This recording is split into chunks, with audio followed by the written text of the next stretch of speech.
जिसका था सारे विपक्षियों को इंतजार, वो होने जा रहा 24 में इस बार। बसपा प्रमुख मायावती करने जा रही भाजपा से गठबंधन, होगा अब यूपी में अभिनंदन। अगले लोकसभा चुनाव के लिए बीजेपी की तैयारियां तेज हो चुकी हैं।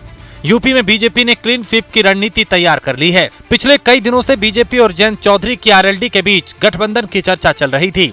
अब दोनों तरफ से इसे लेकर साफ इनकार कर दिया गया। वहीं बीजेपी को आरएलडी की तुलना में मायावती की बसपा ज्यादा फायदेमंद लग रही है। दरअसल सूत्रों की माने तो बसपा से गठबंधन और सीटों के तालमेल का फॉर्मूला भी तैयार कर लिया गया है।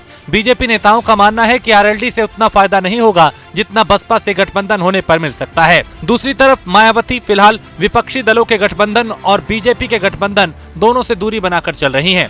बता दें कि पूर्वी यूपी में बीजेपी ने सुभाषपा प्रमुख ओपी राजभर और दारा सिंह चौहान को अपने साथ लाकर पहले ही अपनी स्थिति मजबूत कर ली है। अब उसके निशाने पर पश्चिमी यूपी है, जबकि बीजेपी नेताओं का मानना है कि जाट वोट पहले से ही बीजेपी के साथ है और तो और विधानसभा से लेकर निकाय चुनाव में जाट वोट बीजेपी को मिलते रहे हैं। दरअसल बसपा से गठबंधन कर बीजेपी एक तीर से दो निशाने मारने की कोशिश में है। पिछले चुनाव में बसपा ने पश्चिमी उत्तर प्रदेश की कई सीटों पर इसका पूरा फायदा बसपा और भाजपा दोनों को मिलेगा।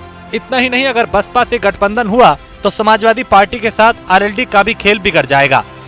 बसपा के साथ सीटों का तालमेल भी बीजेपी में तय कर लिया गया है और वहीं पिछले लोकसभा चुनाव में बसपा को उसकी जीती हुई सीटों देने पर पार्टी नेता भी सहमत हैं। बीएसपी ने पिछले लोकसभा चुनाव में 10 सीटें जीती थी। हालांकि अभी मायावती या बीएसपी की तरफ से इस बारे में कोई बयान नहीं दिया गया, लेकिन भाजपा को उम्मीद है कि गठबंधन हो जाएगा। भाजपा नेताओं का मानना है कि बीएसपी अकेले लड़ने पर विधानसभा चुनाव जैसी उसकी स्थिति फिर हो सकती है। इतना ही नहीं, बीएसपी 2007 के विधानसभा चुनाव के बाद से ही लगातार हार का सामना कर रही है।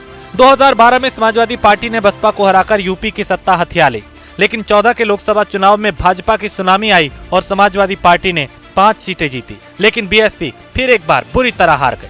बसपा को 2017 में वापसी की उम्मीद थी, लेकिन लगातार तीसरी हार के बाद उसने 2019 में समाजवादी पार्टी से गठबंधन कर लिया।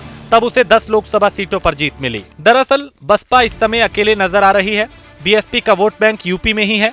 मायावती को पता है कि पिछले लोकसभा चुनाव में मिली 10 सीटों पर जीत 2024 में तभी बरकरार रह सकती है जब किसी से गठबंधन किया जाए। बसपा के अकेले उतरने पर विधानसभा और निकाय चुनाव जैसी हालत हो सकती है।